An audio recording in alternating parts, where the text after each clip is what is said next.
Hola, mi nombre es Jesús Alfonso Lozano Valadez, soy del grupo de Tercero G y en este video voy a hablar sobre la Ley Federal del Trabajo. Específicamente vamos a ver los artículos del 46 al 116 y del 154 al 162. Este tema es muy importante ya que estos son los que regulan los derechos y obligaciones tanto de los trabajadores como de los patrones en México. El objetivo de este video es explicar de manera clara y práctica los principales artículos de esta parte de la ley, que abarcan desde las causas de rescisión de la relación laboral, las jornadas de trabajo, los salarios, descansos, vacaciones y también los derechos que derivan de la antigüedad y de la terminación de un contrato. Conocer estos artículos nos permite entender mejor cómo proteger nuestros derechos laborales, cómo debe actuar un empleador ante diferentes situaciones y cómo aplicar correctamente la ley en casos reales, tanto en el ámbito profesional como personal. En este video comenzaré explicando los artículos del 46 al 116, que tratan sobre las relaciones de trabajo, las causas de rescisión, las jornadas, descansos, vacaciones y salarios. Después voy a abordar los artículos del 154 al 162, donde se habla de la igualdad laboral, la capacitación, los derechos de preferencia y la prima de antigüedad. Y finalmente les voy a presentar a lo largo de cada artículo, donde los que así lo dispongan, algunos ejemplos prácticos y ejercicios de cálculo para que se comprenda mejor pues estos artículos. Espero que este material sea útil para comprender un poco mejor la ley federal y pues su aplicación en la vida laboral diaria. Vamos a comenzar. Para comenzar, hablemos del artículo 46. Este artículo establece el derecho de ambas partes, del trabajador y el patrón, a terminar la relación laboral sin que haya ninguna responsabilidad y siempre que exista una causa justificada que esté prevista en la ley. Para que ésta sea válida, la rescisión debe basarse en las causas que se señalan en los artículos 47 y 51, que en esto nos habla sobre las causas imputables al trabajador o las causas imputables al patrón. El artículo 47 nos habla de las causas de rescisión por parte del patrón. Este nos dice que el patrón puede despedir sin responsabilidad cuando el trabajador incurre en faltas graves, como lo pueden ser mentir sobre títulos o certificados, conductas inmorales o violencia, amenazas contra compañeros o patrones, más de 3 faltas injustificadas en 30 días, revelar algún secreto de producción, robo o daños intencionales. Y es obligación del patrón entregar un aviso por escrito al trabajador y a una junta o tribunal. Ahora, el artículo 48 regula lo que sucede cuando un trabajador es despedido injustificadamente. Nos establece dos derechos fundamentales. El primero es el derecho de elección, en el que nos dice que el trabajador puede decidir entre ser reinstalado en su puesto o recibir una indemnización de 3 meses de salario. También están los salarios vencidos e intereses. Si el patrón no logra comprobar que el despido fue justificado, debe pagar los salarios caídos hasta por 12 meses. Si el juicio dura más de ese tiempo, el patrón también debe pagar intereses del 2% mensual sobre 15 meses de salario. Esto hasta que se cumpla con la sentencia. También protege contra retrasos o abusos del proceso, sancionando a abogados o funcionarios que intenten alargar los juicios. Aquí tenemos un caso. María López, empleada administrativa en una empresa de tecnología en Guadalajara, gana 12,500 mensuales. Fue despedida el día 1 de marzo de 2025, alegando baja productividad, pero sin ninguna prueba. María demanda a la empresa ante el Tribunal Laboral el día 15 de marzo de 2025 y el juicio termina con una sentencia el 15 de agosto del 2026.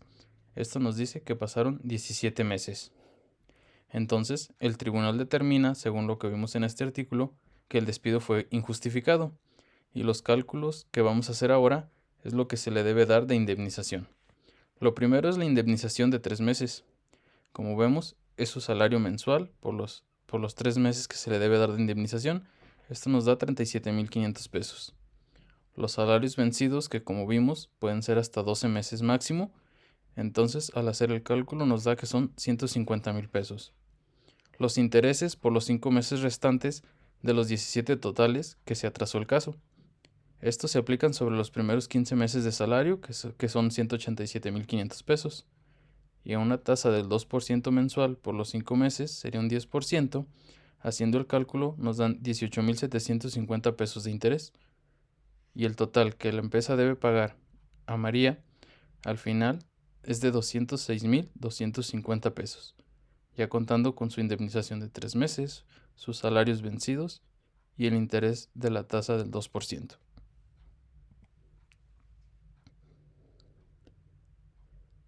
En el artículo 49 nos establece las excepciones al derecho de reinstalación. Recordemos que según el artículo 48, un trabajador despedido injustificadamente puede elegir entre reinstalarse o recibir una indemnización. Sin embargo, el patrón puede negarse a la reinstalación si se cumple con alguno de los 6 supuestos siguientes. Que este trabajador tenga una antigüedad menor de 1 año. Si el trabajador tiene poco tiempo en la empresa, la ley permite al patrón pagar indemnización sin tener que reinstalarlo. Número 2. Contacto directo y permanente con el patrón. Si el trabajador tiene una relación cercana o de confianza personal con el patrón y el tribunal determina que sería imposible continuar la relación, pues puede negarse a una reinstalación. Los trabajadores de confianza, que estos son los que desempeñan funciones de dirección, inspección o vigilancia. Por su naturaleza, pues no se les obliga a una reinstalación. Los trabajadores del hogar, que estos pues prácticamente son los trabajadores domésticos. Tampoco tienen derecho a reinstalación, solo a una indemnización correspondiente. Los trabajadores eventuales, si el contrato era temporal o por obra determinada, la reinstalación no procede en este caso. Y número 6, los trabajadores de las plataformas digitales. Por ejemplo, los conductores de aplicaciones o repartidores. Estos solo podrían ser reinstalados si su despido viola derechos colectivos como las sindicalizaciones o alguna huelga. El artículo 50 nos habla sobre las indemnizaciones a las que se refería el artículo anterior. Este artículo establece cómo calcular la indemnización económica cuando el patrón no reinstala al trabajador o cuando la relación termina sin causa justificada. Las reglas dependen del tipo de contrato y la antigüedad del trabajador. Primero, el contrato por tiempo determinado menor de 1 año. Se le paga la mitad del salario correspondiente al tiempo trabajado. Por ejemplo, si trabajó 8 meses, solo se le pagarían 4 meses de salario. En un contrato por tiempo determinado mayor de 1 año, se pagan 6 meses el primer año y 20 días por cada año adicional. En un contrato por tiempo indeterminado, se pagan 20 días de salario por cada año trabajado. Y en todos los casos, se agregan los 3 meses de salario y los salarios vencidos e intereses del artículo 48, siempre que haya habido un despido injustificado. Pasemos al siguiente. Aquí podemos ver un ejemplo de lo que es una indemnización. Marcos trabaja en una empresa de eventos por 8 meses, con un salario mensual de 9,000 pesos. El contrato era por tiempo determinado y la empresa decide rescindirlo sin causa. El cálculo que se haría es la mitad del tiempo trabajado, que son los 8 meses, entre 2 nos da que son sus 4 meses. Estos 4 meses por sus 9,000 que ganaba sería un total de 36,000. En este otro ejemplo tenemos que Héctor laboró 5 años como un supervisor de almacén, con un salario mensual de 18,000 pesos. Fue despedido sin justificación. El cálculo en este caso sería así. Serían los 18,000 pesos entre 30, que es para sacar lo que él ganaba mensualmente, luego 20 días por año.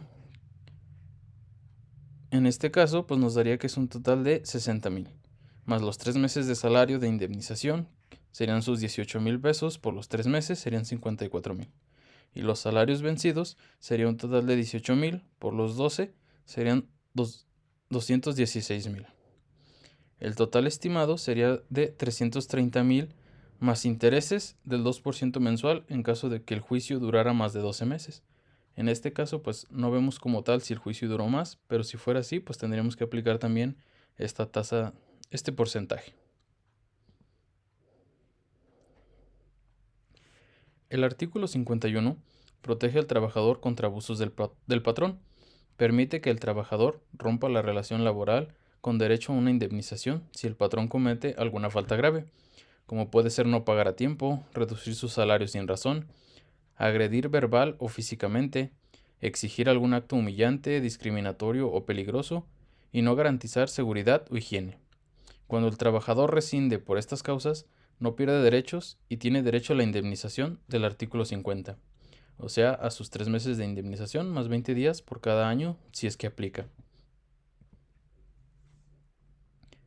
El artículo 52 nos dice que la persona trabajadora podrá separarse de su trabajo dentro de los 30 días siguientes a la causa de la rescisión y conservará el derecho a la indemnización señalada en el artículo 50. Este artículo fija un plazo de 30 días para que el trabajador actúe si desea rescindir la relación laboral conforme al artículo 51. Si dejara pasar más de 30 días, pues pierde el derecho a su indemnización, aunque él tuviera razón.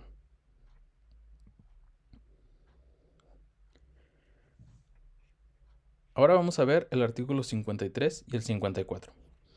El 53 más que nada son causas de terminación de la relación de trabajo, como puede ser el mutuo consentimiento de las partes, la muerte de la persona trabajadora, la terminación de la obra o vencimiento del término o inversión del capital, la incapacidad física o mental del trabajador, que haga imposible la prestación del trabajo, y los casos que se refieren al artículo 434 de la ley. En el artículo 54 nos habla sobre cuando termina una relación de trabajo por incapacidad física o mental, no imputable a la persona trabajadora, ésta siempre va a tener derecho a que la persona empleadora le pague un mes de salario y 12 días por cada año de servicios prestados. Este artículo protege al trabajador que ya no puede continuar laborando por motivos de salud o algún accidente laboral. No es un despido, sino es más bien una indemnización humanitaria por los años de servicio que ha prestado en la organización. El artículo 55 nos dice que si la persona empleadora no comprueba la causa de la terminación, se considerará que fue sin justificación y tendrá las consecuencias que señalamos anteriormente en el artículo 48. Este artículo reafirma el principio protector del trabajador, ya que si el patrón no prueba la causa de la terminación, se presume un despido injustificado y deberá pagar la indemnización del artículo 48, que son los 3 meses de salarios, los intereses, etc. El artículo 56 nos habla sobre las condiciones de trabajo no podrán ser inferiores a las fijadas en esta ley y deberán ser proporcionales a la importancia de los servicios e iguales para trabajos iguales, sin tener en cuenta el sexo ni la nacionalidad. Este artículo consagra el principio de igualdad laboral y no discriminación, lo que significa que nadie puede recibir menos salario o prestaciones por razones de sexo, origen o nacionalidad. Si 2 trabajadores hacen el mismo trabajo, con las mismas responsabilidades, pues deben de ganar lo mismo. El artículo 57 nos dice que las condiciones de trabajo se harán constar por escrito y cuando no existan contratos colectivos aplicables y deberán de contener el nombre, la nacionalidad, la edad, el sexo, el estado civil, la CURP y el RFC del trabajador, el nombre y el domicilio del patrón, la duración que va a tener la relación de trabajo, el servicio o los servicios que van a prestarse, el lugar o los lugares de trabajo, la duración de la jornada, la forma y el monto en el que va a ser el salario, el día y el lugar de pago y además de condiciones que vengan ahí convenidas. Este artículo establece la obligación de formalizar por escrito el contrato individual de trabajo, garantizando una certeza tanto al patrón como al trabajador.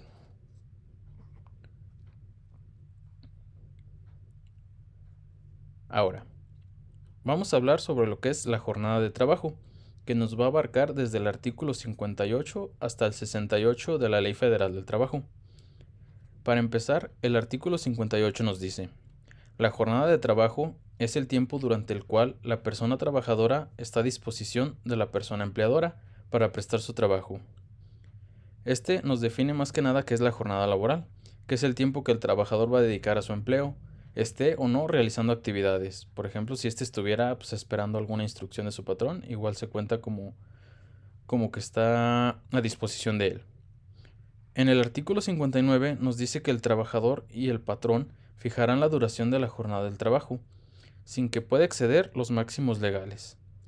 La jornada puede acordarse libremente, pero nunca puede superar los límites del artículo 61, que vamos a ver más adelante, que son de 8 horas diurnas, 7 horas nocturnas y 7 horas y media en las horas mixtas. Esto dependiendo de el turno que tengas en tu trabajo.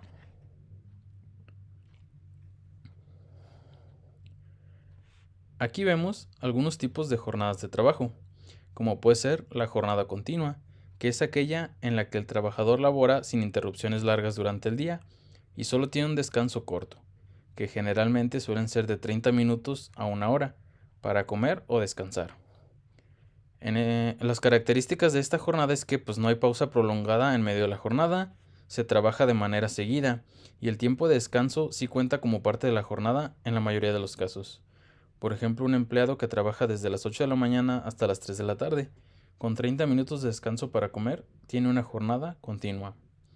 La otra jornada sería la discontinua, que es cuando la jornada se interrumpe por un periodo prolongado, que es más de 1 hora durante el día, y luego el trabajador retoma sus labores. Este se divide en 2 o más periodos de trabajo en el mismo día, y el descanso no se considera como parte de la jornada laboral. Es común en actividades con horarios repartidos como los servicios, el comercio o el transporte. Por ejemplo, un mesero que trabaja desde las 10 de la mañana a las 2 de la tarde y luego de 6 a 10 de la noche. Tiene una jornada discontinua porque ya tuvo un intervalo en el que dejó de trabajar, pero después volvió. La tercera sería la jornada acumulada. Esta es aquella en la que el trabajador acumula horas de varios días en menos días de la semana, para poder descansar más días seguidos. Las horas de la semana se van a distribuir de forma diferente, sin exceder el total legal. Por ejemplo, pueden ser 48 horas, que es para la jornada diurna. Permite trabajar más horas por día y descansar más días, pero debe existir acuerdo entre el trabajador y el patrón. Un ejemplo sería: un trabajador cumple 48 horas semanales laborando de lunes a jueves, desde las 8 de la mañana a las 8 p.m., o sea que hace 12 horas diarias y descansa viernes, sábado y domingo. La cuarta sería la jornada reducida, que es cuando la jornada diaria o semanal es menor al máximo legal, ya sea por disposición del patrón, condiciones del trabajo o por ley. Sus características son que se aplica por condiciones especiales, como a menores de edad, en trabajos peligrosos o en el área de salud. El salario se paga proporcional al tiempo trabajado, salvo que se acuerde lo contrario. No debe exceder los límites permitidos por la Ley Federal del Trabajo. Por ejemplo, un trabajador menor de 16 años solo puede laborar máximo 6 horas diarias. O una empresa acuerda con una trabajadora un horario de 9 de la mañana a 2 de la tarde, que son 5 horas diarias. Esta sería una jornada reducida.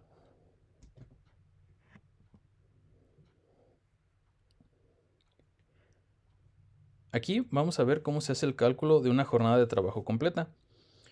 El ejemplo que les pongo a continuación es el cálculo de salario diario con una jornada completa. Este nos dice que la jornada es diurna, que es de 8 horas diarias, tiene un salario semanal de 2.400 y sus días laborales por semana son 7. Claro que contando un día de descanso pagado, o sea que como quien dice trabaja 6 días. El cálculo sería el siguiente. Sería de esta forma: el salario diario, para obtenerlo tendríamos que hacer su salario semanal entre sus días trabajados, o sea que los 2.400 entre 7 nos da que él gana 342.85 de salario diario. Este es su salario, por una jornada completa de 8 horas. Y para sacar cuánto gana por hora, nada más tendríamos que dividir esa cantidad entre 8. O sea que esta persona estaría ganando alrededor de 42.85 pesos por hora. Así se calcula una jornada de trabajo completa.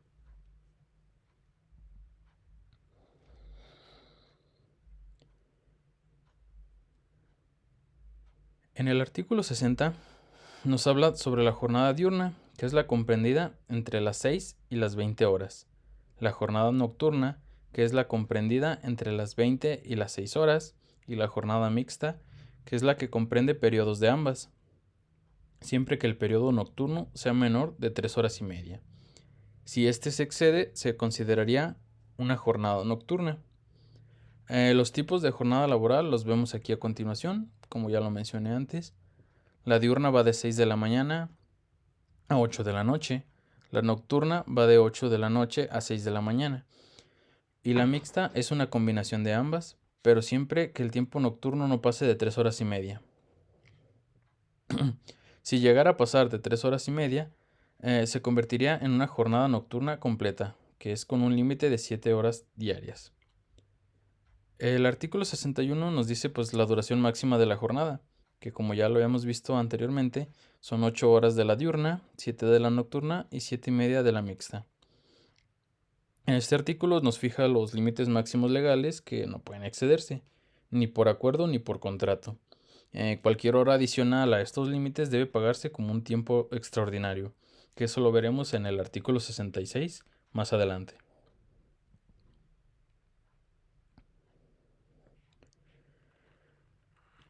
El artículo 62 establece lo siguiente.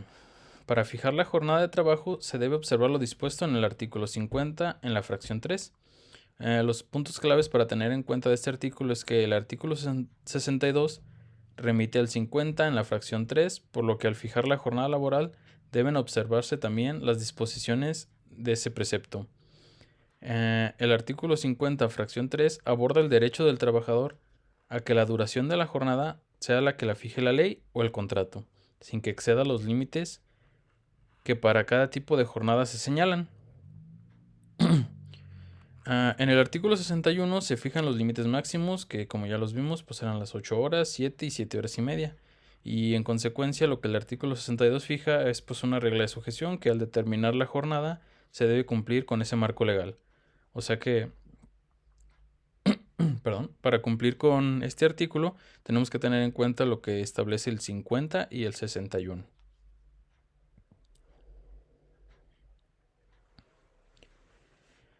El artículo 63 nos dice, durante la jornada continua de trabajo se concederá al trabajador un descanso de media hora por lo menos. ¿Esto qué quiere decir? Quiere decir que el descanso dentro de la jornada, ya sea la comida o un receso, no se descuenta si el trabajador permanece en el centro de trabajo. Solo se excluye si sale libremente del lugar. Por ejemplo, un cajero que tiene 30 minutos para comer, pero debe quedarse en su caja. Ese tiempo se considera parte de la jornada laboral. El artículo 64 nos dice, cuando el trabajador no pueda salir del lugar donde presta sus servicios durante las horas de reposo o de comidas, el tiempo correspondiente le va a ser computado como tiempo efectivo de su jornada de trabajo. Por ejemplo, si un trabajador tiene un periodo de descanso para comer o reposo durante su jornada y no puede, por exigencia del patrón o por naturaleza del trabajo, abandonar el sitio donde presta los servicios, entonces ese tiempo debe considerarse como parte de la jornada y lo que quiere decir es que debe contarse como hora de trabajo y se debe remunerar como tal.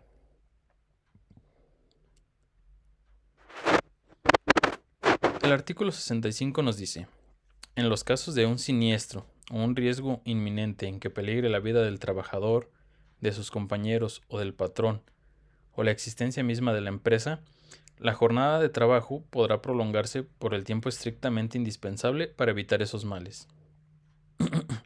¿Esto qué quiere decir? Quiere decir que si ocurre un siniestro inmediato, por ejemplo un incendio, un accidente grave o algún riesgo estructural, un riesgo inminente que ponga en peligro la vida de los trabajadores, compañeros, del patrón, etc., pues la jornada laboral podrá extenderse más allá de lo que está pactado o establecido legalmente, pero esto solo podrá ser por el tiempo estrictamente necesario para combatir o detener ese riesgo. ¿Esto qué quiere decir? Que la jornada se va a extender hasta que se haya controlado ese accidente o hasta que, por ejemplo, si fue un incendio, hasta que logren apagarlo, pues hasta entonces puede extenderse la jornada. Esto es lo que nos quiere decir este artículo.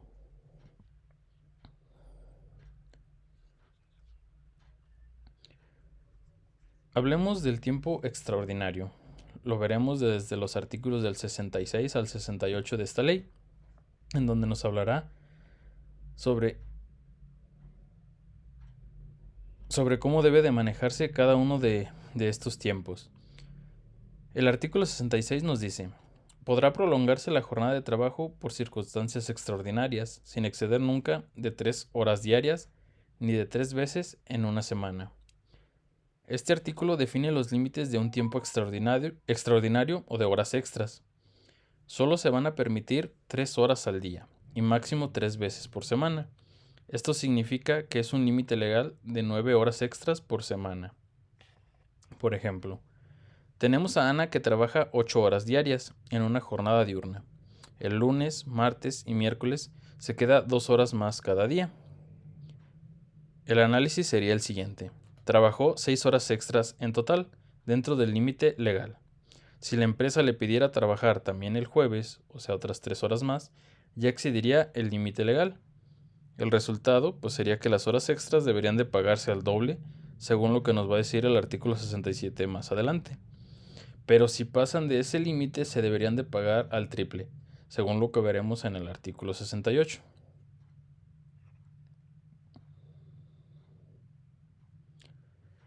Artículo 67. ¿Qué nos dice? Nos dice que las horas de trabajo extraordinario se pagarán con un 100% más del salario que corresponda a las horas de la jornada. Cada hora extra dentro de los límites legales debe de pagarse al doble del salario normal por hora. Por ejemplo, tenemos a Luis que gana 300 diarios y trabaja pues sus 8 horas. Su salario por hora es de 37,50. Si trabajara 2 horas extras, pues el cálculo sería el siguiente. Tendríamos que hacer el 37,50 por 2 y luego otra vez por 2 para sacar el doble de ese pago, que serían 150 pesos. Luis cobraría 150 por las horas extra, además de pues su salario diario normal. O sea que estaríamos hablando que él se llevaría sus 450 pesos, pues en el caso de que lo hicieran trabajar horas extras. Por un día, claro.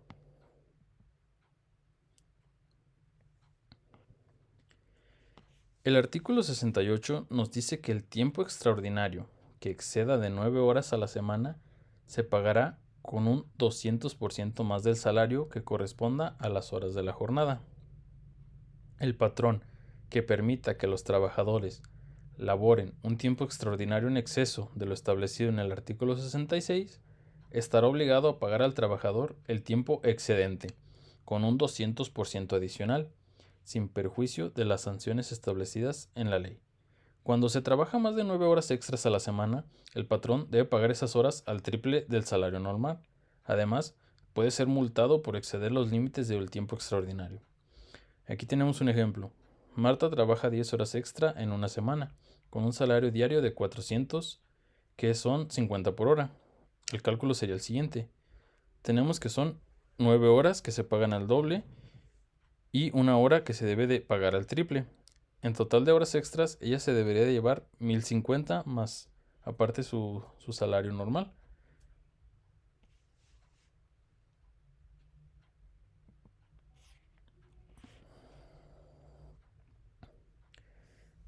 Ahora pasemos a los días de descanso y a los días de descanso obligatorios.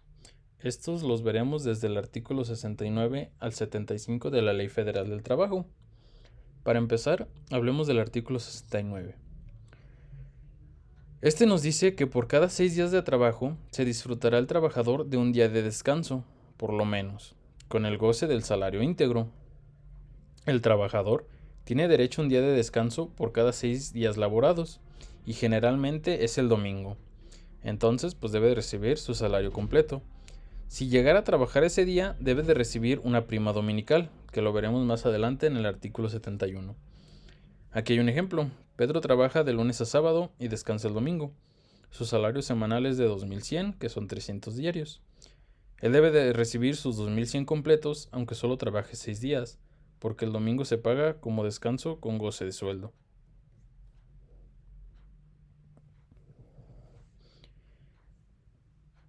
El artículo 70 nos dice: en los trabajos que requieran laborar sin interrupción, los trabajadores y el patrón fijarán los días en que disfrutarán del descanso semanal.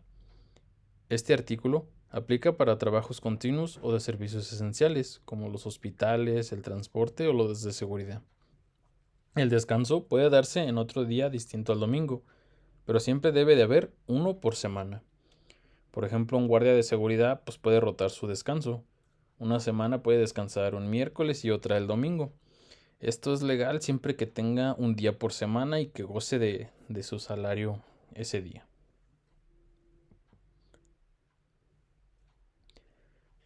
El artículo 71 nos dice: En los establecimientos donde el domingo sea el día de descanso obligatorio, los trabajadores que presten servicio en domingo tendrán derecho a una prima adicional de un 25% por lo menos sobre el salario de los días ordinarios de trabajo. La prima dominical se paga cuando un trabajador labora en domingo, aunque no sea un día festivo. El porcentaje mínimo es de un 25% adicional a su salario diario. Por ejemplo, tenemos a Marina que gana 400 diarios y trabaja en domingo. Ella debe recibir su salario de 400 más aparte su prima dominical, que serían los 400 por punto 25. Esto nos da que ella se debería de llevar 500 por trabajar ese día.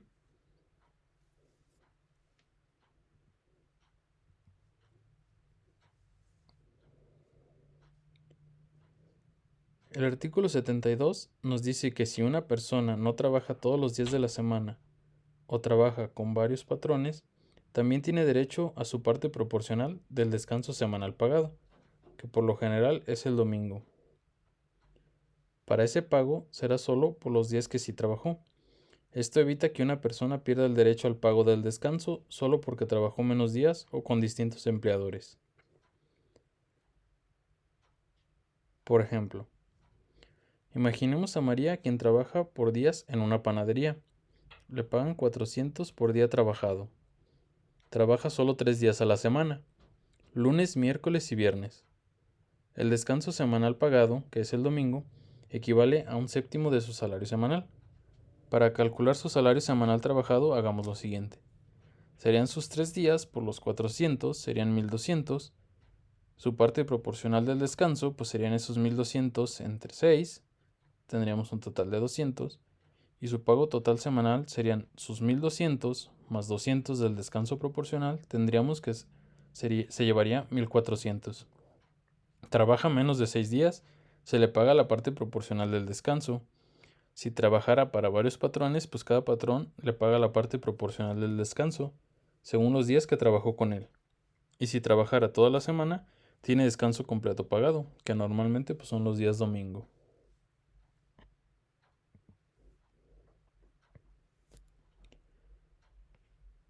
El artículo 73 nos dice: los trabajadores no están obligados a prestar servicios en sus días de descanso, pero si lo hiciesen, tendrán derecho a que se les pague independientemente del salario que les corresponda por el descanso, un salario doble por el servicio prestado.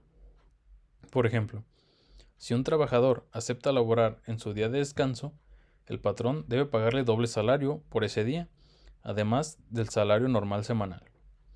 Por ejemplo, si Antonio gana 500 diarios y trabaja el domingo, que es su día de descanso, debe de recibir esos 500 de su día de descanso o diarios más el doble, o sea que debería recibir otros 1000 pesos. En total debería de recibir 1500 por haber trabajado en su día de descanso.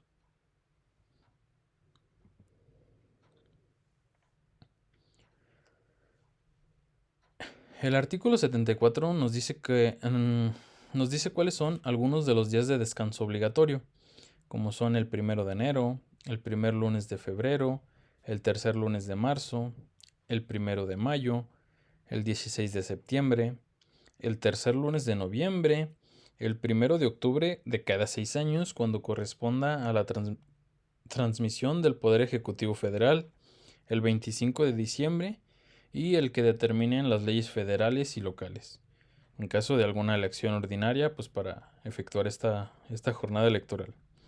Estos son los días festivos oficiales con un descanso obligatorio. Si el trabajador labora en alguno, se le debería de pagar el triple de su salario diario.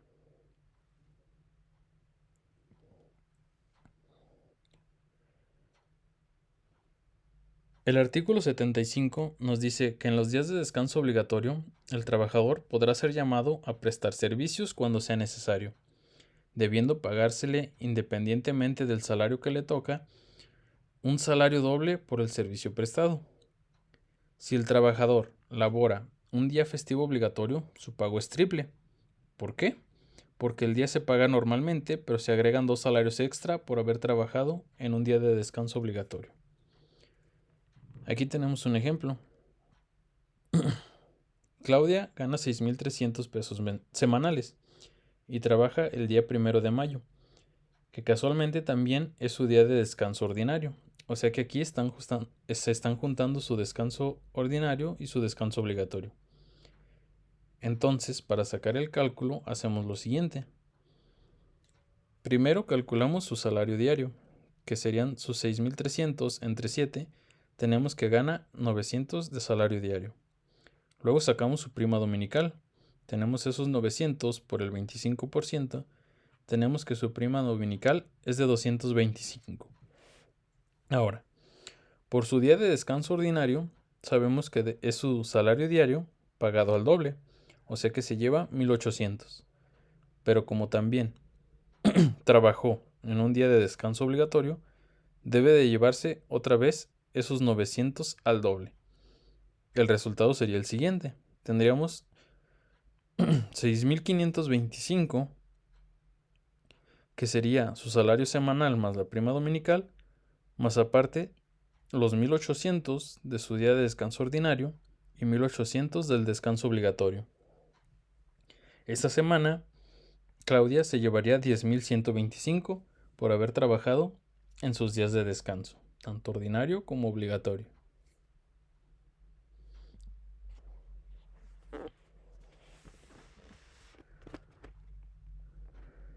El artículo 76 nos dice que las personas trabajadoras que tengan más de un año de servicios disfrutarán de un periodo anual de vacaciones pagadas, que en ningún caso podrá ser inferior a 12 días laborales. Y estos aumentarán en 2 días laborales hasta llegar a 20 por cada año subsecuente de servicios. A partir del 6º año, el periodo de vacaciones aumentará en 2 días por cada 5 de servicios. Los trabajadores tienen derecho a 12 días de vacaciones al cumplir su primer año, aumentando 2 días por cada año hasta llegar a 20. Después del 6º aumentan 2 días por cada 5 años trabajados, como lo podemos ver en la imagen de aquí. Como nos dice, el primer año tenemos derecho a 12 días de vacaciones y conforme van aumentando o como va pasando a un año o por año, como quien dice, van aumentando 2 días. Cuando llegamos al sexto año, aumenta esos 2 días. Sin embargo, aquí tenemos que esperar a que pasen otros 5 años para volver a aumentarlos otros 2 días. Aquí tenemos un ejemplo. Ernesto lleva 4 años en la empresa y gana 18,000 pesos mensuales, o sea, 600 diarios. El cálculo sería el siguiente. Por esos 4 años de servicios, tenemos que se le debe de pagar 18 días de vacaciones. Como lo vemos aquí, son 12 del primer año, 14 cuando ya tiene 2 años, 16 cuando tenga 3, y como es el caso de él, en 4 años, pues son sus 18 días de vacaciones. El cálculo sería el siguiente.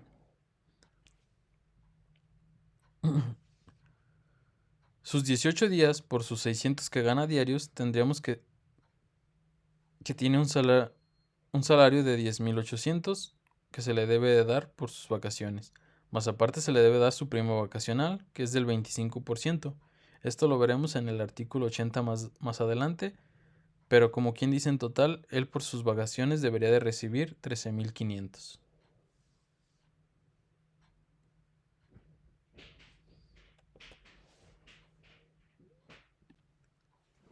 El artículo 77 nos dice que los trabajadores que presten servicios discontinuos y los de temporada tendrán derecho a un periodo anual de vacaciones en proporción al número de días que trabajan en el año. Este artículo se refiere a los trabajadores que no laboran todo el año, como por ejemplo los que trabajan por temporadas, como en cosechas, ventas decembrinas o en trabajos turísticos, los que laboran de manera intermitente, que es por días o semanas sueltas, o aunque no trabajen de forma continua, también tienen derecho a vacaciones, pero solo en proporción al tiempo que realmente trabajaron. Imaginemos a Luis, quien trabaja en un balneario solo durante la temporada de verano, es decir, 4 meses al año, de junio a septiembre. Supongamos que los trabajadores permanentes de ese mismo puesto deben recibir sus 12 días de vacaciones por un año completo. Para sacar la parte proporcional haríamos lo siguiente. Tenemos que él trabaja 4 meses, lo que son 122 días. Lo multiplicamos por los 12 días que tienen derecho de vacaciones. Esto lo tenemos que dividir entre los 365 días del año, que es lo que tenemos que o lo que tienen derecho los trabajadores. O sea, tienen derecho a 12 días por un año trabajado. Por eso tenemos que hacer esta división. Esto nos da como resultado que Luis tiene derecho a 4 días de vacaciones.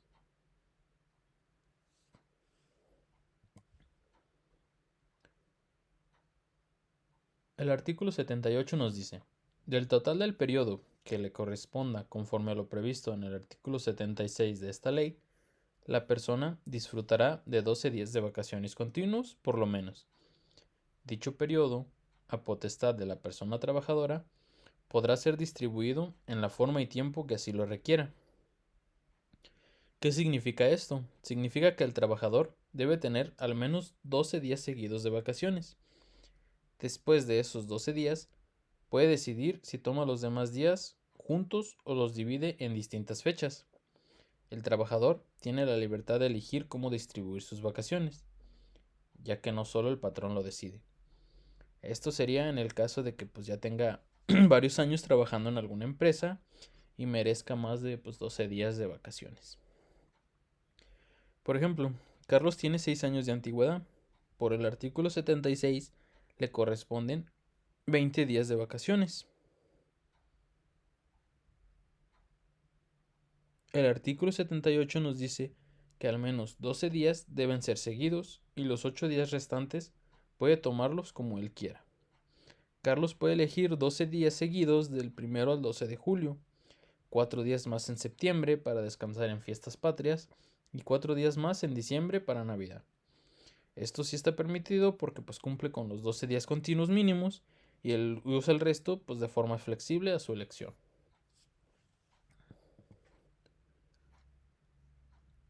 El artículo 79 nos dice: si la relación de trabajo termina antes de cumplir el año de servicios, el trabajador tendrá derecho a una parte proporcional del periodo de vacaciones conforme al tiempo trabajado. ¿Esto qué quiere decir? Quiere decir que cuando un trabajador se retira antes de cumplir un año, no pierde las vacaciones, sino que se le pagan proporcionalmente. Por ejemplo, Luis trabajó 6 meses con un salario diario de 500 pesos. Tiene derecho a la parte proporcional de 12 días de vacaciones al año, o sea, a 6 días. El pago sería de esos 6 días por los 500 diarios, sería de 3,000 pesos, más aparte su prima vacacional, que es del 25%, o sea que serían 750 de la prima vacacional. Luis tendría derecho a 3,750 pesos de vacaciones por los 6 días que tiene de derecho de vacaciones en este caso. El artículo 80 nos dice: las personas trabajadoras tendrán derecho a una prima no menor del 25% sobre los salarios que le correspondan durante el periodo de vacaciones. Esta prima es la que pues ya hemos visto en los artículos anteriores y en los problemas o ejemplos que vimos, que como tal pues es un bono que se paga junto con las vacaciones y pues siempre debe ser mínimo de un 25% del salario correspondiente. Ya lo vimos anteriormente, pero pues aquí hay un ejemplo. Claudia gana 600 diarios y tiene 14 días de vacaciones. Haciendo los cálculos tenemos que ella tendría derecho a 8,400 pesos, más aparte su primo vacacional, que sería de 2,100. Tiene el derecho a 14 días de vacaciones totalmente pagadas y sería de un total de 10,500.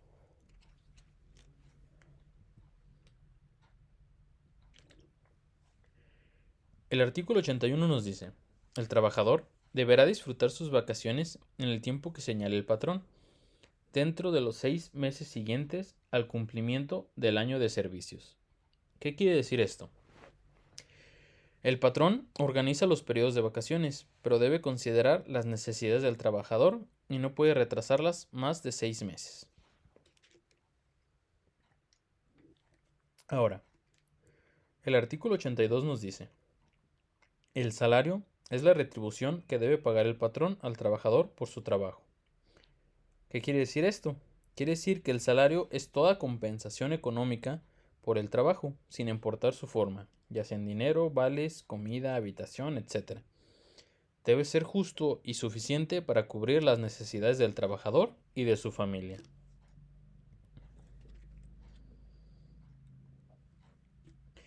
El artículo 83 nos dice: el salario puede fijarse por unidad de tiempo, por unidad de obra, por comisión, a precio alzado o de cualquier otra manera.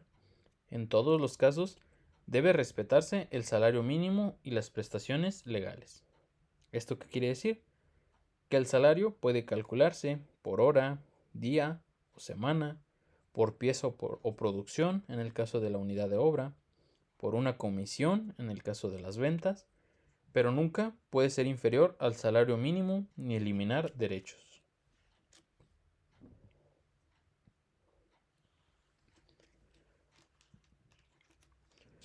Ahora hablaremos sobre lo que es el salario integrado y el salario en cuota fija, que van desde el artículo 84 al 89 de esta ley.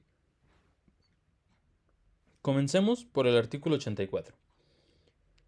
El salario se integra con los pagos hechos en efectivo, por cuota diaria, gratificaciones, percepciones, habitación, primas, comisiones, prestaciones en especie y cualquier otra cantidad o prestación que se entregue al trabajador por su trabajo. ¿Qué quiere decir? Este artículo define el salario integrado, que incluye todas las percepciones que el trabajador recibe regularmente. Se usa para calcular indemnizaciones, cuotas al IMSS o al Infonavit. Por ejemplo, tenemos a Marcos, que gana 500 pesos diarios. Tiene un bono mensual de 1000 pesos, 1500 de vales de despensa y 3000 pesos de aguinaldo anual. Su salario diario integrado sería el siguiente.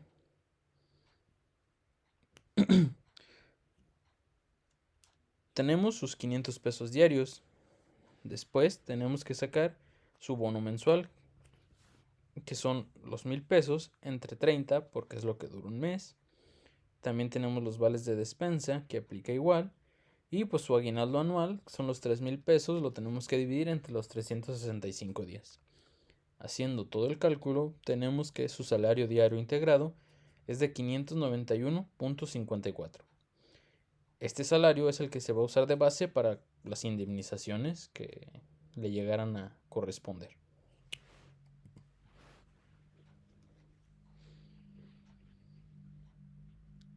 Aquí tenemos pues más definido lo que es el salario en cuota fija. Este nos dice que es el salario base que recibe el trabajador por una jornada de trabajo normal, ya sea a la semana, al día o al mes. Este pues no incluye prestaciones ni bonos adicionales. Por ejemplo, un trabajador que gana 400 pesos diarios por jornada completa de 8 horas. Ese monto pues es su salario en cuota fija. El salario integrado, como nos lo señala aquí, sería es el que incluye todas las percepciones que recibe el trabajador por su labor, además de su salario diario, su salario base, prestaciones, primas, comisiones, bonos, incentivos. Este es el que se utiliza pues principalmente para calcular cuotas al IMSS, Infonavit, vacaciones, aguinaldos, indemnizaciones, pues, etc. Sus prestaciones anuales pues pueden incluir el aguinaldo, vacaciones, su prima vacacional y cualquier otro pago regular anual. Aquí tenemos pues un ejemplo. El ejemplo con las prestaciones ya incluidas, que tenemos un salario de 400, un aguinaldo de 15 días, 6 días de vacaciones, su prima vacacional del 25% y pues tenemos que si trabajó el año. Para calcular el valor anual de las prestaciones haríamos lo siguiente. Tenemos que el aguinaldo tendría que ser los 400 pesos por 15 serían 6000 pesos.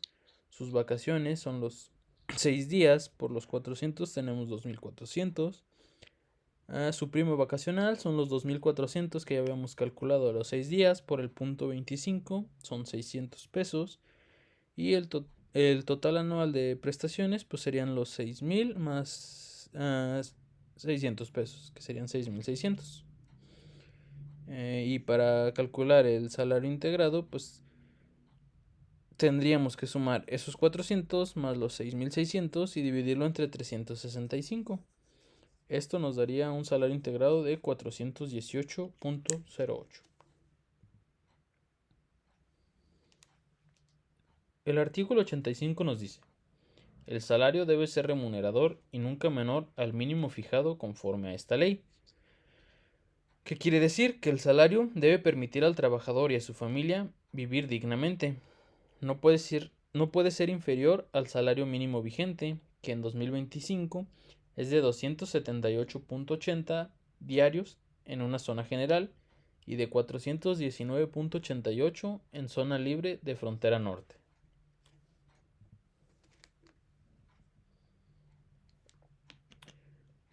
El artículo 86 nos dice que a trabajo igual, desempeñado en puesto, jornada y condiciones de eficiencia también iguales, debe corresponder un salario igual, en cumplimiento de las obligaciones del Estado de reducir la brecha salarial de género. Se promoverán acciones para erradicar las prácticas retributivas desiguales de conformidad con lo dispuesto en la Ley General para la Igualdad entre Hombres y Mujeres. A este artículo pues establece dos cosas muy importantes. Primero, la igualdad salarial. Si dos personas realizan un trabajo igual, en el mismo puesto, con la misma jornada y bajo las mismas condiciones de eficiencia, pues estos deben recibir el mismo salario. Lo segundo sería una perspectiva de género.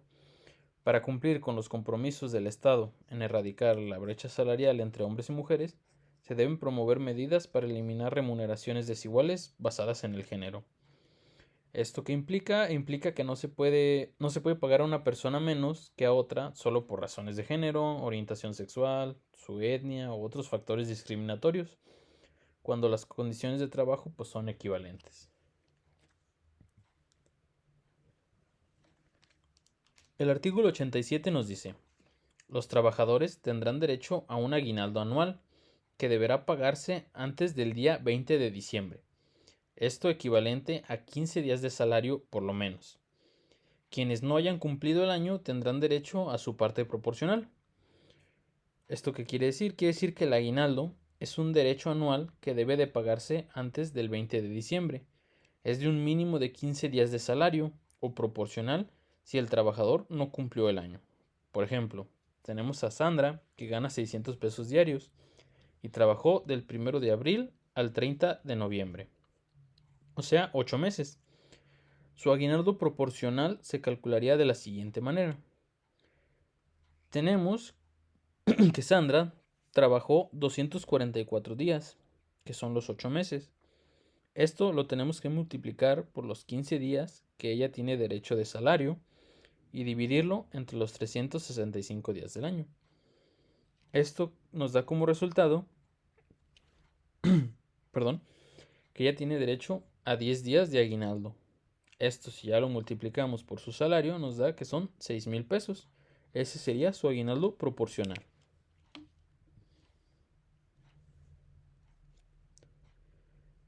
El artículo 88 nos dice: los plazos para el pago del salario nunca podrán ser mayores de una semana para las personas que desempeñan un trabajo material y de 15 días para los demás trabajadores.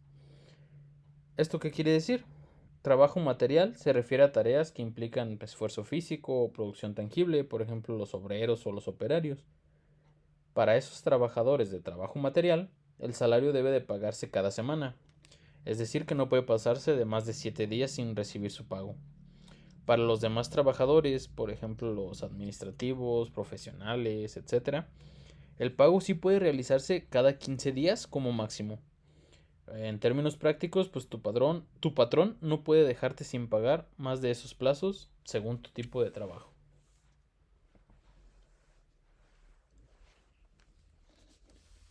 El artículo 89 nos dice: cuando el salario se fije por semana, mes o cualquier otro periodo para determinar el equivalente diario, se dividirá entre el número de días del periodo. En caso de salario variable, se promediará con base en los últimos 30 días de trabajo. ¿Qué quiere decir esto? Este artículo establece cómo calcular el salario diario integrado o base, tanto en salarios fijos como variables, para efectos de liquidaciones, indemnizaciones y prestaciones. Por ejemplo, un trabajador gana un salario variable por comisiones con ingresos totales de 36,000 en los últimos 30 días. El cálculo del salario diario sería el siguiente. Tendremos que dividir esos 36,000 entre 30 y nos darían 1,200. Ese va a ser su salario diario base para cálculos de vacaciones, aguinaldos o indemnizaciones.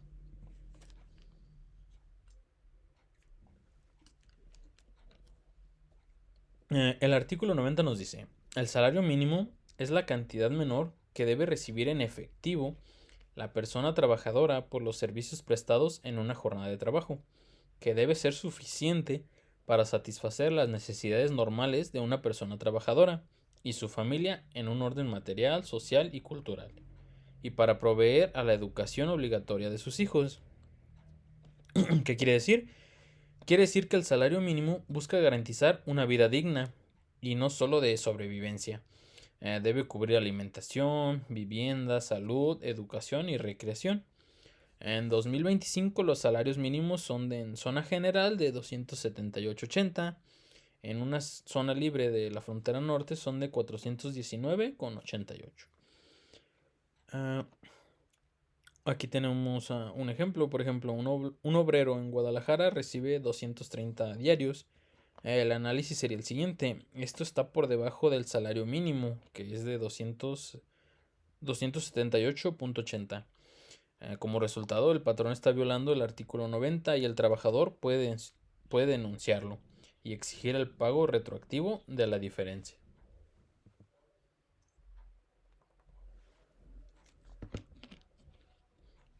El artículo 91 nos dice, los salarios mínimos podrán ser generales para una o varias áreas geográficas de aplicación, que pueden extenderse a una o más entidades federativas o profesionales, para una rama determinada de la actividad económica, o para profesiones, oficios o trabajos especiales, dentro de una o varias áreas geográficas.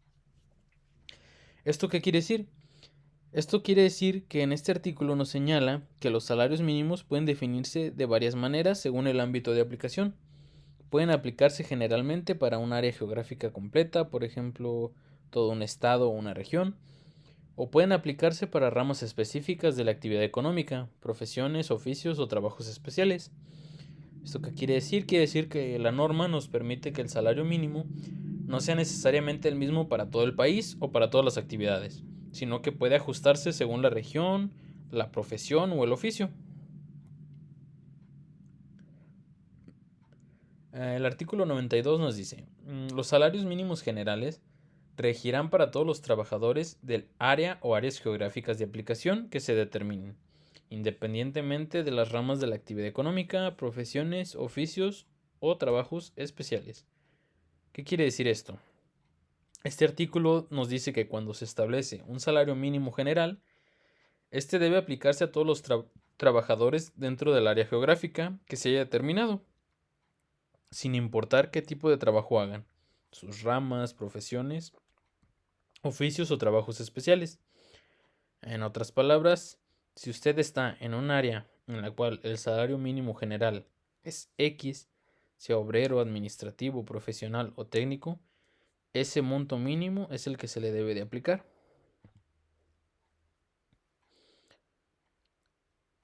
El artículo 93 nos dice, los salarios mínimos profesionales regirán para todos los trabajadores de las ramas de actividad económica, profesiones, oficios o trabajos especiales que se determinen dentro de una o varias áreas geográficas de aplicación.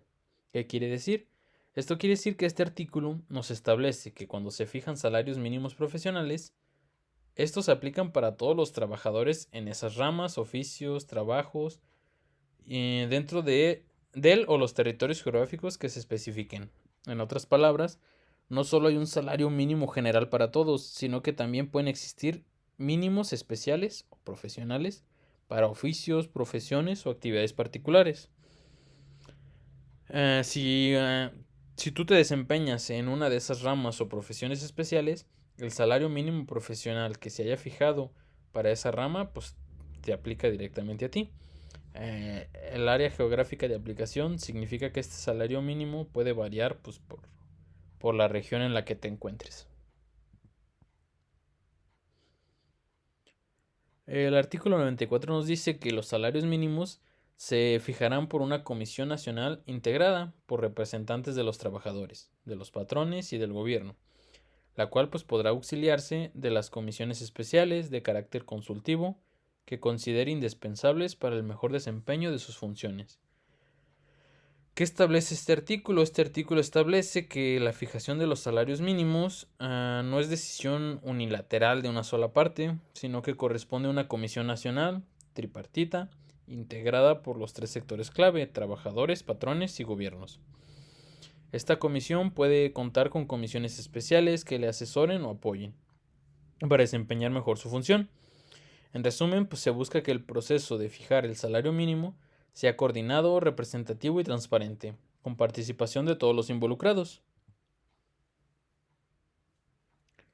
El artículo 95 nos dice: la Comisión Nacional de los Salarios Mínimos y las comisiones consultivas se integrarán en forma tripartita, de acuerdo a lo establecido por el capítulo 2 del título 13 de esta ley. ¿Qué quiere decir esto? Esto quiere decir que este artículo señala que la comisión encargada de fijar los salarios mínimos y sus comisiones auxiliares deben estar conformadas de forma tripartita. ¿Qué significa esto? Significa que participan tres partes, tanto el gobierno como los trabajadores y los patrones. Además, pues esta integración está sujeta a lo que dispone el capítulo 2 del título 13 de la misma ley, que regula las autoridades del trabajo. En resumen, para fijar salarios mínimos se requiere la participación conjunta de todos los sectores involucrados.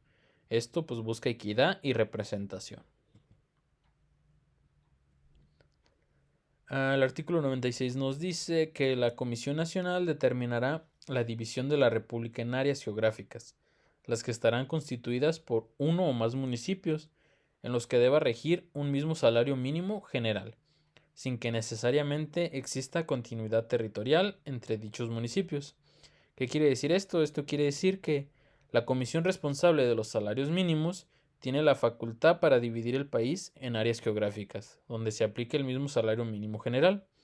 Esas áreas geográficas pueden estar formadas por uno o más municipios y no se requiere que los municipios que integran un área geográfica sean territorialmente contiguos para que se les aplique el mismo salario mínimo. El artículo 97 nos dice que los descuentos en los salarios de los trabajadores están prohibidos, salvo que sean por los siguientes casos: por un pago de deudas con el patrón cuando el trabajador lo autorice por escrito, por renta de casa proporcionada por el patrón, por pago de créditos de vivienda del Infonavit, por pensiones alimenticias, por cuotas sindicales y por errores de pago evidentes.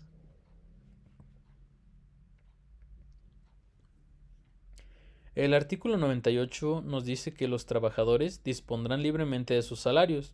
Cualquier disposición o medida que desvirtúe este derecho será nula.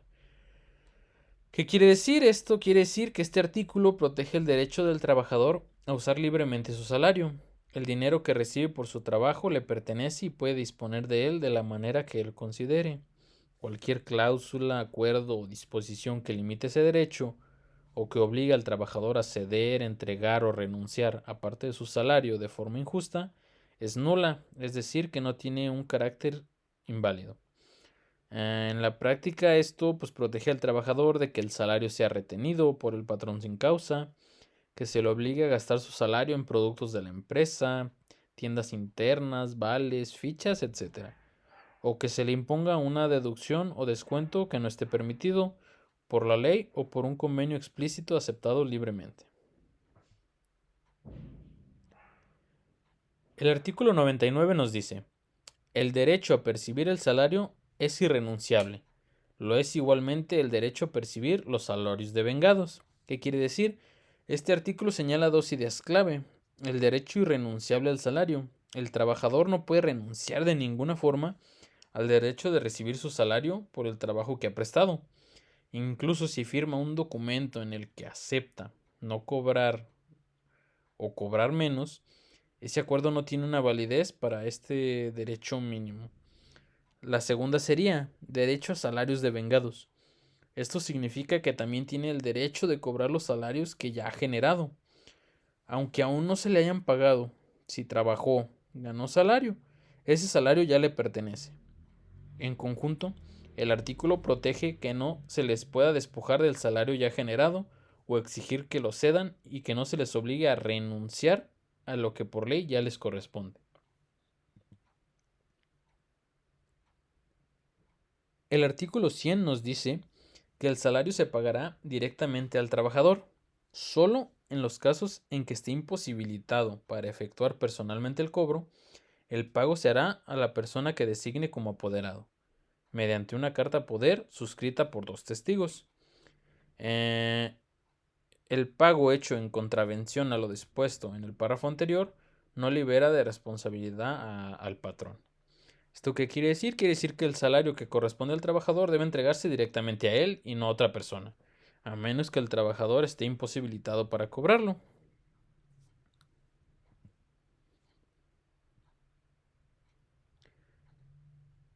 El artículo 101.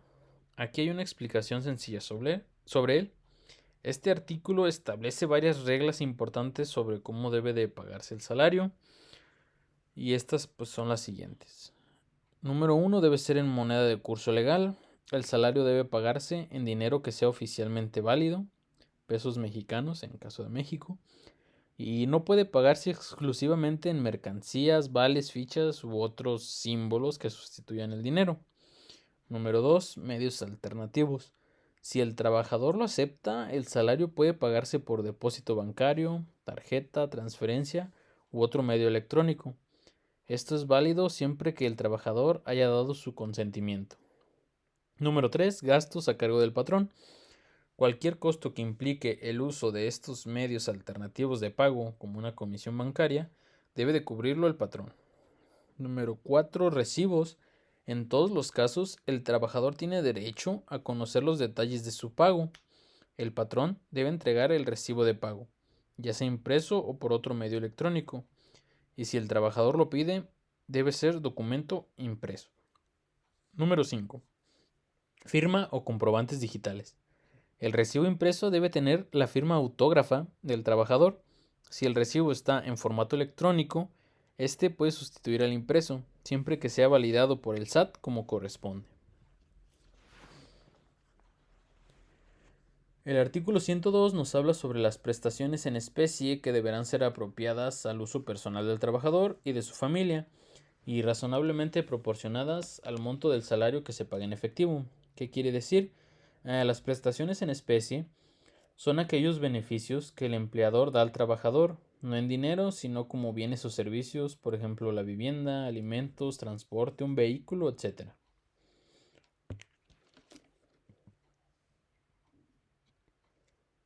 El artículo 103 nos habla sobre las tiendas y almacenes para trabajadores. Este artículo permite que los trabajadores y patrones de una o varias empresas celebren convenios para establecer tiendas o almacenes que vendan ropa, comestibles y artículos para el hogar. Las condiciones clave pues son libertad de compra. La adquisición de mercancías será completamente libre.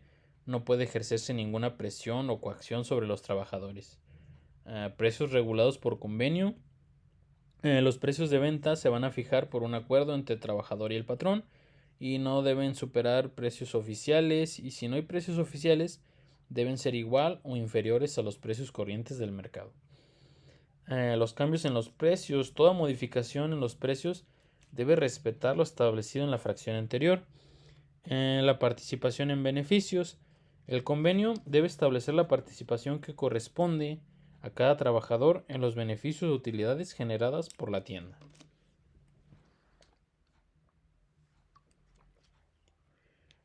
El artículo 104 nos dice sobre la nulidad de cesión de salarios. Este artículo protege el derecho de los trabajadores a recibir íntegramente su salario, prohibiendo cualquier intento de desviar ese pago hacia otra persona o entidad. ¿Qué establece este? Establece una nulidad absoluta. Es nula la cesión de los salarios en favor del patrón o de terceras personas. Esto significa que no tiene validez legal aunque se haya firmado un documento o un acuerdo.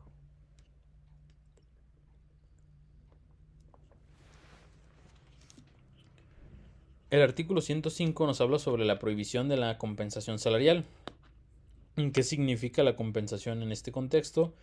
Se refiere a la práctica de descontar o de deducir parte del salario del trabajador para cubrir deudas, daños, faltas o cualquier otra obligación, sin su consentimiento o fuera de los casos permitidos por la ley. ¿Qué prohíbe este artículo? Prohíbe toda forma de compensación sobre el salario y el patrón no puede retener ni descontar parte del salario, alegando que el trabajador le debe algo. Esta prohibición aplica incluso si hay acuerdos privados, contratos o documentos que intenten justificarlos. ¿Por qué es importante este artículo? Es importante porque protege la integridad del salario, asegura que el trabajador reciba el pago completo por su labor, evita abusos patronales e impide que el patrón se convierta en juez y parte al imponer sanciones económicas. El artículo 106 nos habla sobre la prohibición de la suspensión del salario. Este establece que el patrón no puede suspender el pago del salario, salvo en los casos y requisitos expresamente previstos por la ley. Este nos dice que la obligación continua del patrón es la siguiente. El patrón está obligado a pagar el salario de manera regular y puntual, no puede suspenderlo arbitrariamente ni por decisión unilateral. Algunas excepciones limitadas pues son que solo puede suspenderse el pago en los casos y bajo los requisitos que establezca la ley. El artículo 107 nos habla sobre la prohibición de multas a los trabajadores.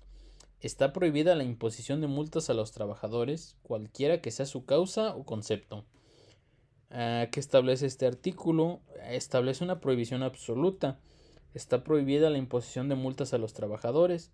Esto aplica sin ninguna excepción, independientemente del motivo, o sea, de la falta, el error o el incumplimiento que tenga el trabajador, el tipo de trabajo sector, la forma que se pretenda justificar la multa.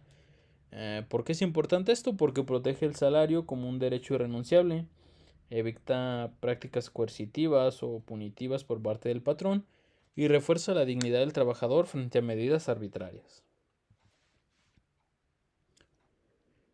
El artículo 108 nos habla sobre el lugar del pago del salario. El pago del salario debe de efectuarse en el lugar donde los trabajadores presten sus servicios. Es muy simple, este solo nos habla sobre que debe de pagársele al trabajador en el lugar en el que está realizando, pues ahora sí que su trabajo, en el que desempeña su labor. El artículo 109 nos habla sobre el día y el momento del pago del salario.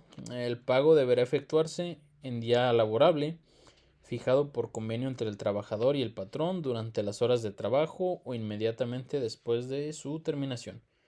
Esto quiere decir que deben de pagarte en un día laboral en el que estés trabajando. Puede ser durante las horas de trabajo, te pueden mandar a llamar durante ese tiempo o puede ser al final, pero pues tiene que ser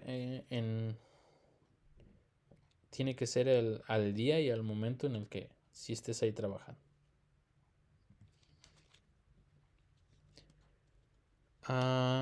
El artículo 110 nos habla sobre descuentos permitidos al salario. Los descuentos en los salarios de los trabajadores están prohibidos, salvo en los casos y con los requisitos siguientes. Deudas con el patrón, puede ser por anticipos de salario, pagos en exceso, errores, pérdidas, averías o compra de artículos producidos por la empresa. Tiene un límite. No puede exceder el salario de un mes y el descuento debe ser acordado entre el trabajador y el patrón. Aparte de que no puede superar el 30% del excedente sobre el salario mínimo. Número 2. Un pago de renta. Solo si el trabajador vive en una vivienda que sea proporcionada por el patrón. Y tiene un límite que es no más del 15% del salario. En los préstamos del Infonavit, para adquisición, construcción, reparación o mejoras de una vivienda, en cuotas sindicales, solo si el trabajador está afiliado a algún sindicato, en las pensiones alimenticias o en los créditos garantizados por el Fondo Nacional para el Consumo de los Trabajadores. El artículo 111 nos habla sobre la prohibición de intereses en deudas laborales. Las deudas contraídas por los trabajadores con sus patrones en ningún caso devengarán intereses. ¿Qué implica esto? Implica que hay una prohibición absoluta de intereses. El patrón no puede cobrar intereses sobre anticipos de salario, préstamos personales, pagos en exceso o cualquier otra deuda derivada de la relación laboral. Esto pues tiene una protección del salario. Esta norma evita que el salario se vea erosionado por cargos financieros injustificados. Y no importa si el trabajador firmó un contrato o aceptó verbalmente el cobro de intereses, la ley lo invalida automáticamente.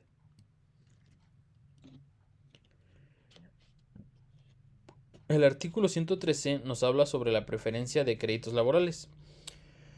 Los salarios devengados en el último año y las indemnizaciones debidas a los trabajadores son preferentes sobre cualquier otro crédito, incluidos los que disfruten de garantía real, los fiscales y los a favor del Instituto Mexicano del Seguro Social, sobre todo los bienes del patrón. ¿Qué quiere decir esto? Esto implica que hay una preferencia absoluta. El trabajador tiene prioridad para cobrar su salario e indemnización antes que los bancos con hipotecas o garantías reales, autoridades fiscales como el SAT, el IMSS u otras instituciones públicas. Esto pues es una aplicación sobre todos los bienes del patrón, no importa si el bien está hipotecado, embargado o comprometido. El salario se debe de pagar primero y tiene un límite temporal que aplica a salarios devengados en el último año y no a deudas laborales más antiguas. El artículo 114 nos habla sobre el embargo directo para pago de salarios.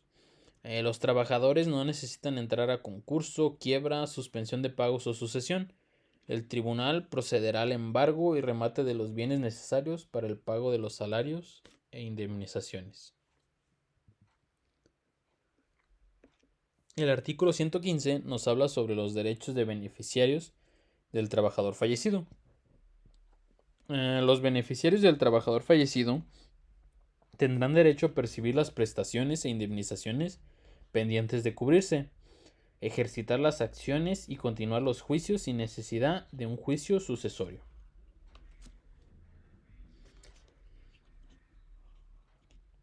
Para finalizar con el primer bloque, el artículo 116 nos habla sobre la prohibición de expendios y casas de juego.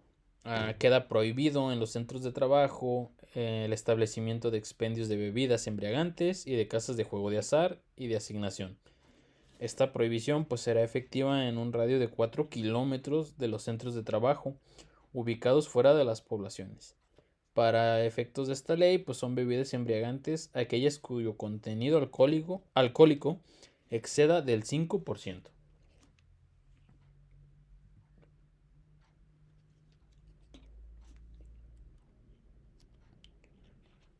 Muy bien, continuando con el siguiente bloque, entramos ahora en los derechos de preferencia y ascenso. Estos los vamos a ver desde el artículo 154 hasta el 160 de la Ley Federal del Trabajo. Comenzando por el artículo 154 que nos habla sobre la preferencia en igualdad de circunstancias. ¿Qué dice este artículo? Nos dice que los patrones estarán obligados a preferir en igualdad de circunstancias a los trabajadores mexicanos respecto de quienes no lo sean, a quienes las hayan servido satisfactoriamente por mayor tiempo, a quienes no teniendo ninguna otra fuente de ingreso económico tengan a su cargo una familia, a los que hayan terminado su educación básica obligatoria, a los capacitados respecto de los que no lo sean, a los que tengan mayor aptitud y conocimientos para realizar un trabajo, y a los sindicalizados respecto de quienes no lo estén.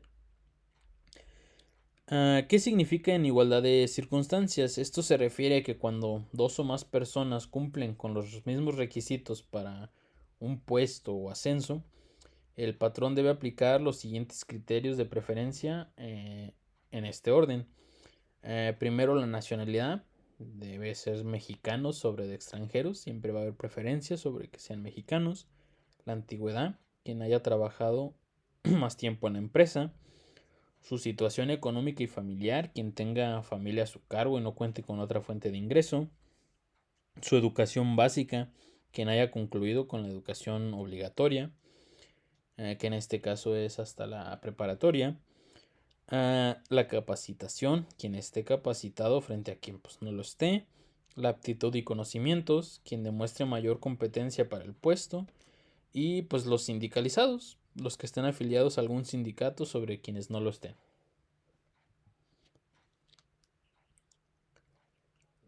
El artículo 155 nos habla sobre la solicitud para ejercer derecho de preferencia.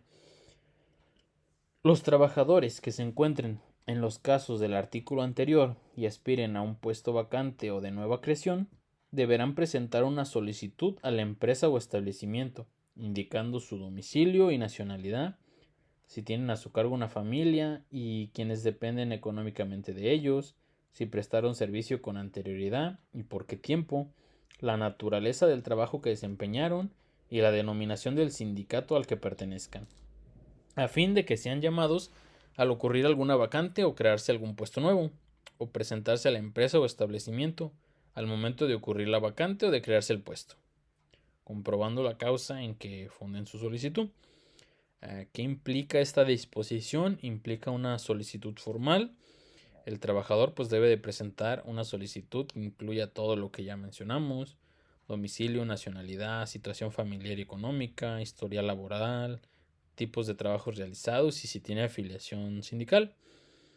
Hay dos vías para ejercer este derecho. Una es la solicitud anticipada, que es para ser considerado cuando surja alguna, o otra es una presentación directa al momento de la vacante, justificando pues, su derecho de preferencia.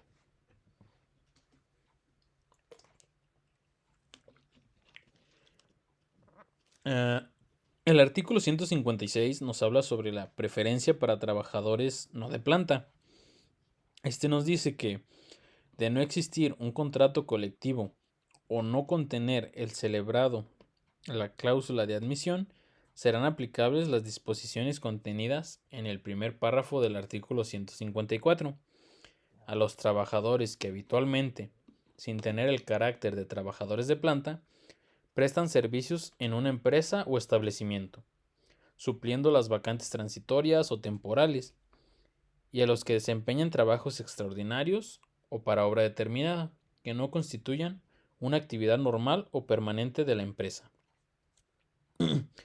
¿Qué implica esta disposición? Implica la extensión del derecho de preferencia, ya que los trabajadores eventuales o por obra determinada pueden acceder a un derecho de preferencia solo si no hay un contrato colectivo vigente o el contrato no incluye una cláusula de admisión sindical. Aquí entonces entraría la aplicación del artículo 154, en los que se les reconoce preferencia en igualdad de circunstancias, y pues ya consideraríamos lo anterior: su nacionalidad, antigüedad, situación familiar, educación, etc.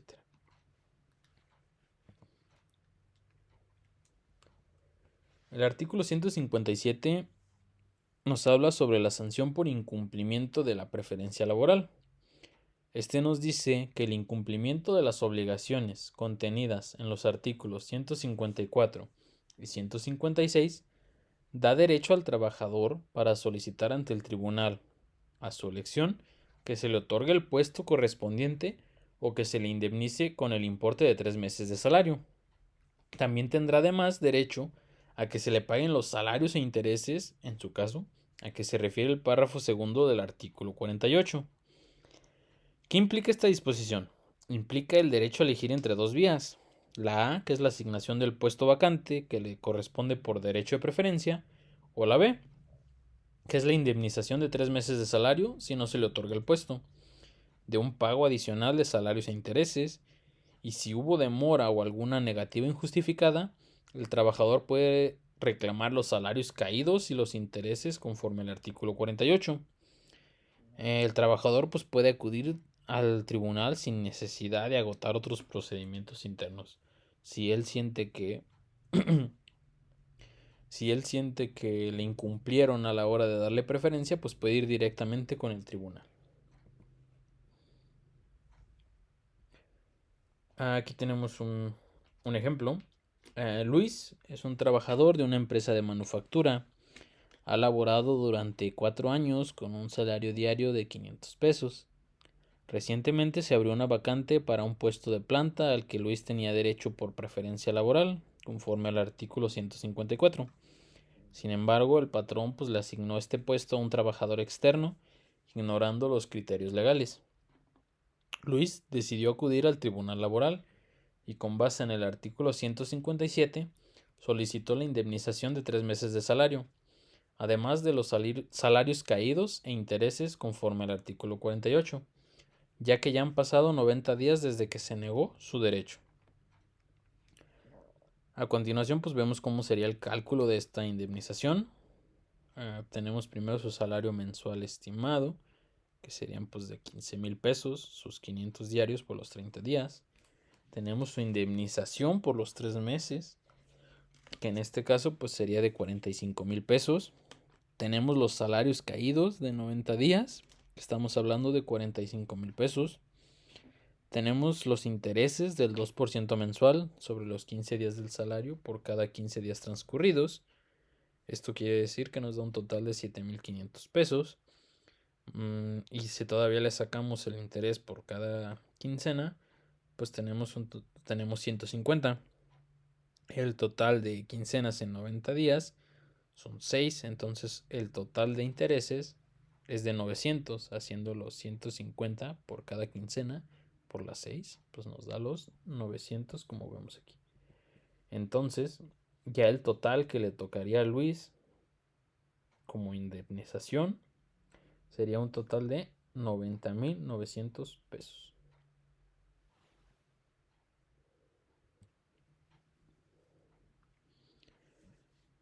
El artículo 158 nos habla sobre la determinación de la antigüedad.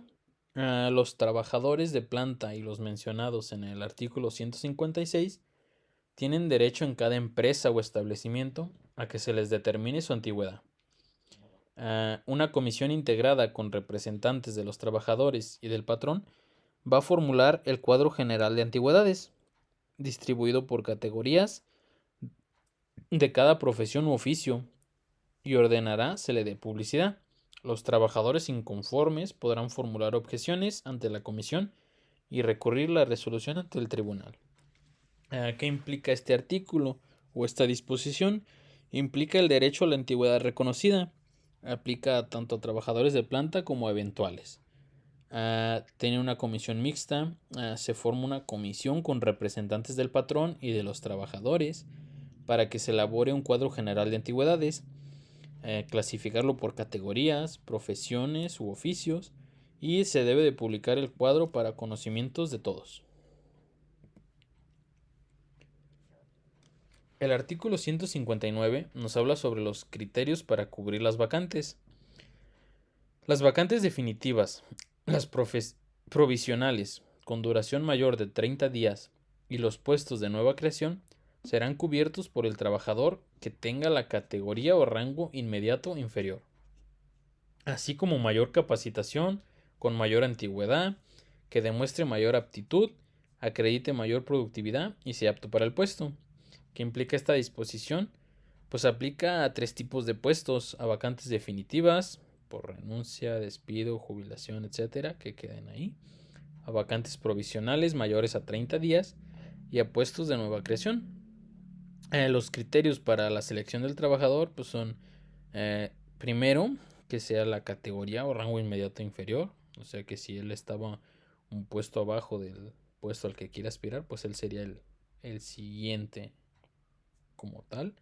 Después pues ya tendríamos que ver su capacitación, que sea el de mayor capacitación, mayor antigüedad, que tenga mayor aptitud, mayor productividad y pues que sea ahora sí que el idóneo para el puesto.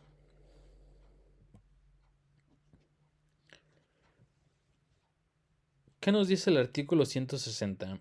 Este nos habla sobre las vacantes menores de 30 días. Cuando se trate de vacantes menores de 30 días, estará lo dispuesto en el párrafo primero del artículo anterior. ¿Qué implica esto? Implica la aplicación del artículo 159. Las vacantes temporales de menos de 30 días deben cubrirse por trabajadores que tengan categoría o rango inmediato inferior, posean mayor capacitación, tengan mayor antigüedad y demuestren mayor aptitud y productividad. Esto evita contrataciones externas innecesarias, se privilegia el ascenso interno, incluso en vacantes breves, se refuerza pues la equidad laboral y se asegura que los trabajadores con trayectoria y méritos tengan prioridad. El artículo 161 establece lo siguiente. Nos dice que cuando la relación de trabajo haya tenido una duración de más de 20 años, el patrón solo podrá rescindirla por alguna de las causas señaladas en el artículo 47 de esta ley. ¿Qué significa? Significa que si un trabajador ha prestado sus servicios más de 20 años para un mismo patrón, tiene una protección especial frente a la terminación de su relación laboral. En ese caso, el empleador no puede rescindir la relación laboral, salvo que exista una causa grave conforme a lo que se señala en el artículo 47. ¿Esto qué quiere decir? Quiere decir que el despido sin una causa grave, cuando se cuenta con más de 20 años de antigüedad, puede ser considerado como despido injustificado.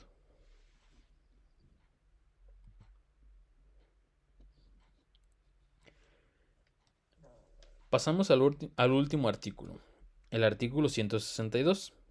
Este que establece que los trabajadores de planta tienen derecho a una prima de antigüedad consistente en el importe de 12 días de salario por cada año de servicios.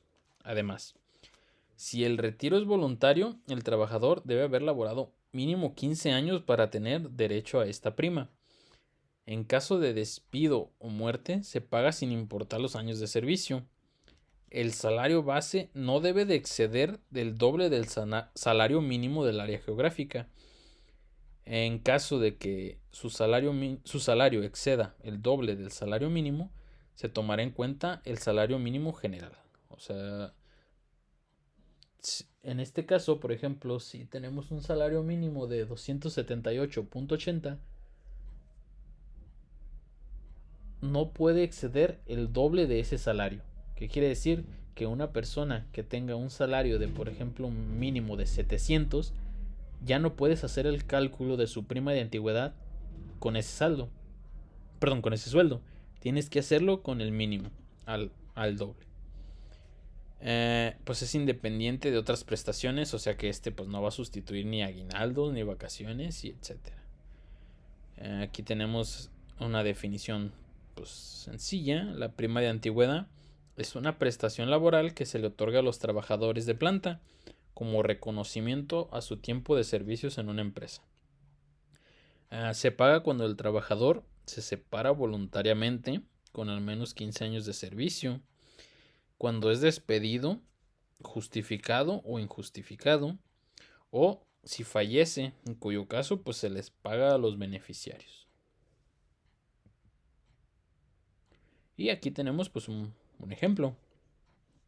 Tenemos un trabajador con una antigüedad de 18 años, con un salario diario de 400 pesos. Tenemos una zona geográfica sin tope, o sea que asumimos que pues no se excede el doble del salario mínimo. Y tenemos una prima que es 12 días por año trabajado. El cálculo sería el siguiente. La prima de antigüedad serían los 12 días por los 18 años por los 400 pesos. Tenemos que su prima de antigüedad es de 216 días por los 400. O sea que tenemos una prima de antigüedad de 86.400 pesos. El trabajador con 18 años de servicio y un salario diario de 400 tiene derecho a una prima de antigüedad de 86.400 pesos. Es importante recordar que el salario máximo para el cálculo no puede ser mayor del doble del salario mínimo vigente. La prima se debe de pagar junto con la liquidación o finiquito, y en caso de que haya un fallecimiento se le entrega a los beneficiarios que se señalan en el artículo 501. Este sería el ejemplo de la prima de antigüedad. Bueno, y eso sería todo de mi parte. Espero que este este video les haya gustado. Espero que les haya quedado un poco más claro todos los artículos que vimos durante esta presentación. Creo que es muy importante ahora sí que conocer, si se puede, todos estos puntos, conocer cada uno de ellos, ya que pues muchas veces no sabemos cuánto nos corresponde. Los patrones se aprovechan muchas veces de esas cosas. Creo que es importante que la mayoría de los mexicanos supiéramos, ahora sí que si se pudiera, pues lo que es toda la ley, ya que así evitaríamos muchas injusticias, hay muchos pagos que no se dan, muchas veces hay muchos tratos que no deberían de darse y pues se terminan dando porque muchas veces la gente no conoce sus derechos, no sabe qué si le toca, qué no le toca, qué pueden hacer los patrones, qué no pueden hacer o qué pueden hacer ellos para tratar de, pues ahora sí que contrarrestar las injusticias que les están haciendo. Espero que les haya quedado más claro pues con este pequeño video que hice. Y pues nada, en conclusión, creo que los artículos que vimos a lo largo de este video pues son demasiado importantes. Creo que a lo largo de esta investigación pues ahora sí que me di cuenta de muchas cosas, de que hay tantas formas en que pueden perjudicar al trabajador y que pues, no se da cuenta por lo mismo de que no conoce sus derechos, y que ojalá pudiéramos pues concientizar o de alguna forma darles a conocer, o no sé, ayudar un poco más a la gente, porque pues es demasiadas las cosas que uno ignora.